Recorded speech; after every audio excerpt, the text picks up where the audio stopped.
Ashi dura otoo jaarsaaf ijoollee biyyaa qabdu maaliif sobdee ati jaarsa sin qabu ijoollee sin qabu itti rumte. Achi yoo maal siifaa godhure ergatti sobdee soba kee argee immoo inni hundumarraa si baasa jechuudha. Hundarraa si baasa. Si jammar ijoolleetu qabanii ijoollee ofii ganu abbaa manaa toofanii abbaa manaa gananii kan biraa heerumoo jechuudha. Dhumnisaa heewu. warri micoota na jarbaatti agartan micoon tun dabaddabamtee qullaashii viidiyoo kan waraabamte yoo ta'u fillaaqooti ishiitiin dhala qullaashii kan waraabamte waan ta'uuf abaakaachu mucaa kana bira micoota bira dhaabbanu isiniin jedha galatooma waan isin jettuu jiraatte irra fuun. Ayyee ilmaan Oromoo bakkuma jirtanitti nagaa isiniif haa ta'u Soofiyaan Muhammad kan jedhamuuf turtii ji'a 3 mana tokko waliin turreerra sana booddee erga wal dhabdeen ka'ee viidiyoo kana waraabee of biraa qabaati viidiyoo kana faamilii koo hundatti ergee jira beeksisa hunda bira geera yaa obboloota koo waan dandeechaniin na gargaara. Naante nagaa waaqayyo hunduma keessaniif haa baay'atu kabajamtoota hordoftoota akkam jirtu nagaa keessanii ani nagaa kiyyaa galata waaqa haa ta'u. Ganama kana viidiyoo bareedduu tokko isinii fideetiin dhufe jechuudha. Egaa namni baay'ee immoo fayyaa rifeensa qabxarseedha. Waa'ee rifeensa na dhiisaan ergan isa dhiisee turreerra bara. Kana uta masgeen jedhame malaaxaa akka hin taaneef ishee kana akkas goggodhaa. Ani baay'ee kana booda turu malaaxaa ta'eyyuu I don't care bakka nama guddaadha. Okay waa'ee rifeensaa dhiphatina. Yeroo baay'ee waa'ee rifeensa qofaa dhiphattu waa'ee jireenyaa dhiistanii. Namni koo istaayilii dhadhee asiin haadee maal godha maal kana immoo sokkasa akkatti uumame maal godhettuun hin tuqina. Don't touch my hair. Innaa niitiin isheen kun jedhan maal akka ta'u sagalee sii ta'an. Nam sagalee ta'an hin dhabne hammana rifeensa kooti sagaleen taatanii. Amma tuqina genne waayisa amma niitii ishee kana sagalee taate rifeensa moo saqaardaa beekana too sagalee taatanii eerate itti masagganamtu misgaana argattu jechuudha itti kabajee itti galateeffamtu. Kanaaf niitii isheen kun ji'a meeqa wajjin jiraadhette mana tokko keessa irsaafnitee jechuudha machees mana tokkotti gallee jiraannee jettee obbolaadhaa hin jettu mana tokkotti wajjin jiraannee jette. Yaani irsaafniitii ta'aniiru jechuudha. Hiccitiin immoo boodarra gadi ba. Wanti ishee gibgib godhe ishee angabaggabe ishee fidee sagalee naa taa'ette maal seetanii an dhageera ijoollee baay'eerra. Silaa namni miidiyaa kanarra nan beeku hin jedhina ma'aatiin na beeka. Ara maal firri jira, hiriyaan jira, obbolaan jira, firri irsaallee jira. You know, firri irsaallee jira. Amma firri jira baay'een na beeku miidiyaa irratti. YouTube irratti firoonni isaa ani kanan beekna ani kan inni agarreeyyuu isaan na arganii na beeku. Ani miidiyaa irraan oola waan ta'eef. Na firoonni dhirsaa si beeku, firri kee si beeka, kan sitti aare, namumti ati faana baratte illee si beeka, namni naannoo kee si beeka, namni safara kee si beeka, iddootti jiraachaa turteefaa si beeka jechuudha. Kanaaf namni nan beeku jechuun hin danda'amu. Egaa bileettiin kun akkuma sagalee ishii dhageessanii mana tokko keessa wajjin jiraannee jirra. Ji'a 3 moo ji'a 6 hin beeku annaa sana rifeensa koo sirreeffachaa turan isheen caqasne maan caqas sirraan dhabe waan. Anqalladuun dhufe malee himma ishiin qabu bar caqasne yaani ageessanii tusi warri ageessanii. Egaa akkuma isheen jettee erga wajjin jiraatee ka'ee qullaa qaxaqqaxeetu maaliif seeta waa dhagee jechuudha. Qullaa tumee viidiyoo waraabeetu viidiyoo sirriicitii godhe. Hin saracce jechuudha. Viidiyoon ishii warra koo bira gahee itti shubutu. Warra ishii bira maali warra ishiitti erge beektu warra ishii kan itti heerumsiisaa qabu kan abbaa ijoollee qabu. Gudiin tala isaanii akka laalaniif jedhee tiriin balleesseera humaan balleessine. Waashiin oskitee asitti dalagaashii itti erguu qaba simmooti. Yaanni isheenii akka waan ijoolleen qabneetti akka waan hin heerumneefaatti goote nama kana gowwomsitee. Egaa nama gowwomsuudhaan amma yoomitti sobama amma yoomitti ree. Na mucaan kun immoo bira sinii gahaa jechuudha. Kashii ijoollee qabdu kashiin abbaa manaa qabdu bira gaafa gahu. Ana qofti maaliifin gowwomsamaa jireenya ishiirras nan baasaa maatii even jaarsa ishii qofa miti osoo jaarsa ishii qofa ta'e sobummoo dandeessi maatii isheellee.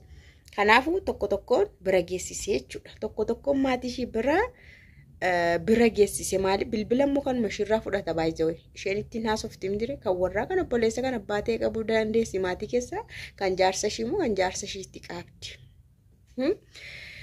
Biraansinii gahee amma gaafa watu waan naa dhufu immoo sa'a abbaan sagalee naa ta'u qaamni ilaallatu sagalee naa ta'a qaama eenyutu ilaallata kan gaafa mana tokkotti galtanii eenyutu isin bira dhaabbatee daanyaa ta'e gaafa itti heerumtee ilaa koottaa sagalee ta'a sagalee dhaggeeffadhaa daanyaa ta'a andurii irsan qaban ture ijoollees qabaa magaruusatti heerumeeraa nuun jetteetta isachi awwaaltee hoskitee amma immoo dhuftee namni sagalee taatuuf kunu kana maa itti sagalee taataaf. Maa of hin kabajne isheen maa qullaa of dhaabde maaliif ituu jaarsan qabdu ta'e ani immoo as raggicee no minagri jedhe intena mootaan as raggicee no minagri anisi as raggicee no min amma tokko immoo isheen ashee booda ije iqatte immoo as jalaan dhabamtu hin paradin kan jedhu baay'ee ishee tokko mana tokko keessa jiraannee jasadii wal fuunee mana tokko jiraannee kan jedha rusheedha malee na gudeedee na butee na mulqee bakka akkan taanetti dirqisiisee na faana jiraate viidiyoolee na waraabe hin jenne ka itoo jetteetti dhuguma dirqisiisamtee ta'uu danda'a maal jennee irrumayyuu dibne afaan keenya keessatti hin qabanna ture hin dubbannu garuu isheen akka faana jiraadhe kan jedhu haadha manaaf abbaa manaatu wal faana jiraata mana tokko keessa akkanatti ibsamaa jechuudha kanaaf akkatti jiraannee booda garuu dirqiidhaanii tumee qullaa qulqulluu na godhe na garafee maal godhe viidiyoo na waraabee na assaraaca'ee jetti tokko maan fuftee amma akkas akka jettu nan beeka hin murteessin maali beekta keessa jirti ishiin akka jettu waa akkasii keessa jirti bor qullaa koo gadi baa kan jettu bor viidiyoo koo gadi baa laata kan jettu hin murteessimee kan jettu jirti. As raggicee no minagrish na murteessa jalqaba gaafa biyyaa baate heeruman baane heeruman maasittuu qabda heeruma asiyyuu dhiistee deemte jaarsa kee keessee deemte hiriyaa kee keessee deemte dhiirriin dhabamne sha'alla heeruma nama baay'ee dhiisee deeme achi geessee innati heerumtu maayinni innati gizaawwii gaabichaa raawwattu maayinni gaa'ila yeroo natachitti dhaabbattu maayinni hammachi jirtutti gaafa xallazamtee ufte immoo saasitti deebi'u immoo saasii shawwaduuf immoo ani fayyaachitti qorokkodhameen ture jechuuf asuftee nu shawwaduufi no more hojiidhaaf dhaqxee hin hojjetta gajjettee hojjetta ruuza godhuudhaaf dhaqxee ruuza goota akkee ruuza gootee erga fixxee nagayaan hin galtaa hin heerumta akkatti namni gorsi nuuf taa'eera gorsa sana fuunee itti fayyadamna nu warri dhageenye warri dhagaan illee gorsitti ol kaawwatanii seef godhanii ani ruuza godhuuf hin dhufee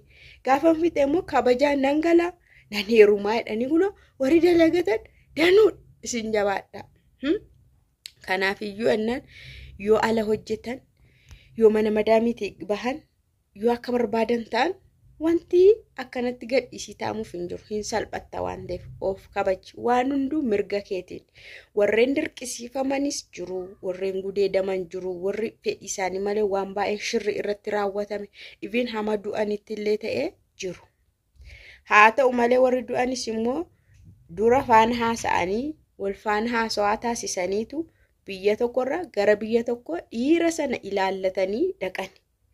Booda garuu dhiiraan mari'atanii waan dhaqaniif hin milkoofne ammallee warra akkas gootan isa. Dhiira mari'atanii iddoo tokko hin socho'ina.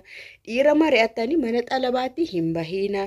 Dhiira laallatanii mana ijaaza tokko illee hin dhaqina. Nagaan jiraachuu dandeenya mana ijaaza dubartoota baay'ee jira bara. Kun amma hunduu hiccitiin ala guute ala daraddarameera waan nu dhaskitani. Warra Itoophiyaa moo nu warra biyya Arabaan beekne moo no way no more humaa waan nu dhaskitan hin jiru.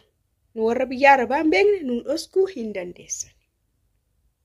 Kanaafuu warra kana warri nagaa jabaadhaa guyyaan jira siniif jabaadhaa obsa nageenya keessan eeggadhaa qulqullummaa keessanitti jiraadhaa yeroo sana hin milkooftu dhumni keessan ammaaf waan dhokattan fakkaattu malee hin mul'attu warri haca barbartan garuu galtanii hin milkooftanii miidiyaa irratti siin salphattu jechuudha akkan taluu kana kanaafuu zim jettanii waanuma sinin fakkaanni faana wal birallee hin dhaabbatina.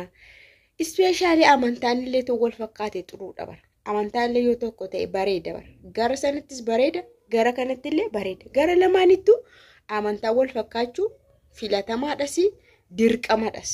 Mirga kee miti, dirqama amantaanillee. Na dhiiruma waan ta'eef amantaa akka kee kan hin taane, dubartii waan taateef amantaa kee kan hin taanettillee laxxafamuun illee abaaramuudha. Maachi kee eebbiin jiru. Kana fakkaata.